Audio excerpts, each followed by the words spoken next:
GO number 5859 తోటి దానికంటే ముందు నీకు ఇంకొక మాట చెప్పండి. ఇక్కడ రెడ్ల రాజ్యం వచ్చింది, రెడ్ల రాజ్యం అని.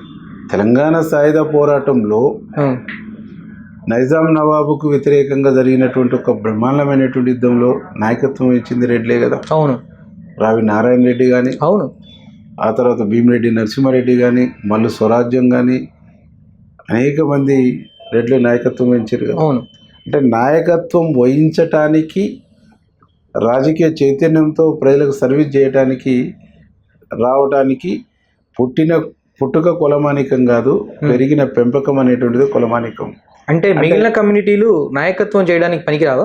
మిగతా కమ్యూనిటీ మాట్లాడేది అలానే లేదు. మిగతా కమ్యూనిటీలు నాయకత్వం చేయడానికి పనికిరావని చెప్పేసి నేను ఎక్కడ అనలేదు. ఇప్పుడు మీరు ఇండైరెక్ట్ గా చెప్పేది వినండి. నువ్వు చెప్పింది విన్నప్పుడు నేను చెప్పిన ఆన్సర్ కూడా పూర్తిగా మీరు విన్నారు. సరే చెప్పండి. ఇప్పుడు నువ్వేమన్నా రెడ్ల రాజ్యం తీసుకొచ్చినావు అనేటువంటి, రెడ్లు ఈ రోజు రాజకీయాల్లో లేరు, ఈ రోజు కొత్తగా రాజకీయాల్లోకి రాలేదు, ముందు నుంచే రాజకీయాలు ఉన్నారు, ముందు నుంచే రాజకీయ చైతన్యం కలిగి ఉన్నారు, ముందు నుంచి రాజకీయాల్లో నాయకత్వం వహిస్తున్నారు. ఇలా కొత్తగా తీసుకొచ్చేసి పెట్టింది ఏం లేదు అనేటువంటిది మాత్రమే నేను చెప్తా ఉన్నా. ఓకే. ఇక్కడ బీసీలకు అవకాశము, ఎస్సీలకు అవకాశము, ఎస్టీలకు అవకాశం ఇవ్వలేదనేటువంటి వాదన మీరు తీసుకొస్తారు. అది 100% తప్పు. బీసీలకు సమున్నతమైనటువంటి స్థానం ఇచ్చిందే కాంగ్రెస్ పార్టీ. ఓకే. బీసీలకు, ఎస్సీలకు సమున్నతమైనటువంటి అవకాశాలు కల్పించిందే కాంగ్రెస్ పార్టీ. అవకాశాలు దొరికిందే కాంగ్రెస్ పార్టీలో. ఒక్క సెకండ్ ఇక్కడ పాజ్ చేసుకోండి, మళ్ళీ దీన్ని రిపీట్ చేసుకోండి. బీసీలకు కాంగ్రెస్ పార్టీ మంచి న్యాయం చేసింది అనుకుంటే, మీ కాంగ్రెస్ పార్టీలో ఉన్న ఒక ఎమ్మెల్సీ బీసీ నినాదం ఎందుకు ఎత్తుకున్నాడు ఈరోజు? అది ఆయన వ్యక్తిగతమైనటువంటి ఎజెండా. పార్టీ క్రమశిక్షణ, పార్టీ నియమ నిబంధనావళి, పార్టీ సిస్టము, తెలంగాణ ఓటర్లకు ఏం సందేశం ఇస్తున్నారు దీని ద్వారా? చెప్పేది వినండి. నేను కాంగ్రెస్ పార్టీ శాసనసభ్యుని. ఓకే. కాంగ్రెస్ పార్టీ యొక్క మేనిఫెస్టో, కాంగ్రెస్ పార్టీ యొక్క నియమ నిబంధనలకు కట్టుబడి, కాంగ్రెస్ పార్టీ ఇచ్చినటువంటి అధిష్టానం యొక్క సూచన మేరకు, అధిష్టానం యొక్క డైరెక్షన్ మేరకు నేను పనిచేయాలి. నేను పనిచేస్తలేననుకున్నప్పుడు, నేను ఈ పట్టా నుంచి పక్కకు వచ్చేసినప్పుడు అది నా వ్యక్తిగతమైనటువంటి అభిప్రాయం, వ్యక్తిగతమైనటువంటి ఎజెండా అయితే తప్ప పార్టీ నిర్ణయం, పార్టీ ఎజెండా కాదు. పార్టీ ఎజెండా, పార్టీ నిర్ణయం కులగణన చేయాలనేటువంటిది కాంగ్రెస్ పార్టీ విధానం, రాహుల్ గాంధీ గారి విధానం. కాంగ్రెస్ పార్టీ విధానం, కాంగ్రెస్ పార్టీ రాహుల్ గాంధీ గారి యొక్క నిర్ణయం అయినప్పుడు, కాంగ్రెస్ పార్టీ యొక్క ఎన్నికల మేనిఫెస్టోలో పెట్టినటువంటి అంశం అయినప్పుడు, కాంగ్రెస్ అధిష్టానం దేశవ్యాప్తంగా రేపు అధికారంలోకి వస్తే కులగణన చేస్తుంది.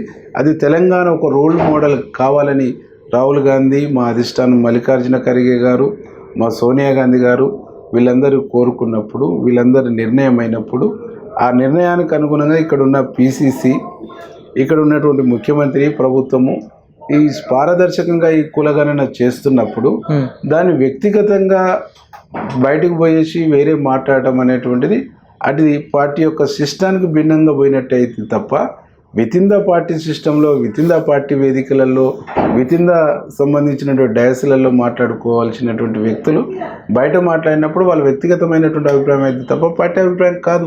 ఇది కాంగ్రెస్ పార్టీ నినాదాన్ని దెబ్బతీసినట్లు అనిపించదా? కాంగ్రెస్ పార్టీ ఒక మహాసముద్రం. కాంగ్రెస్ పార్టీలో ఒక విపరీతమైనటువంటి స్వేచ్ఛ ఉంటుంది. కాంగ్రెస్ పార్టీలో ప్రజాస్వామ్యం ఉంటుంది.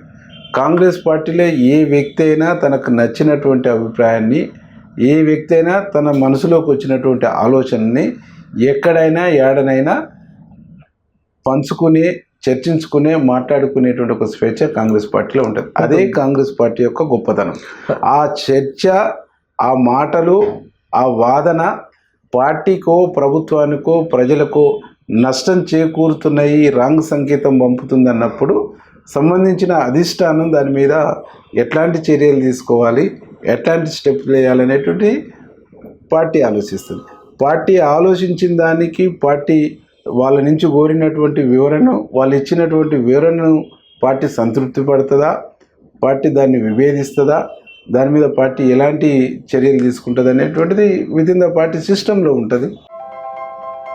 ఏంటి అలాగే నిలిచిపోయావు? గోల్డ్, డైమండ్, సిల్వర్ రేట్ ఇలా ఉంటే ఇలా నిలిచిపోకుండా ఎలా ఉండేది? మన కంట్రోల్లో లేని దాని గురించి ఫీల్ చెయ్యకు. ప్రజలకు మనం ఏం చేయగలమో ఆలోచించు గురు. తగ్గింపు ధమాకా. అన్ని బంగారు నగలపై లలిత వారి మార్కెట్లోనే తక్కువ తరుగులో ఇంకా 1% తగ్గింపు ఇద్దాం.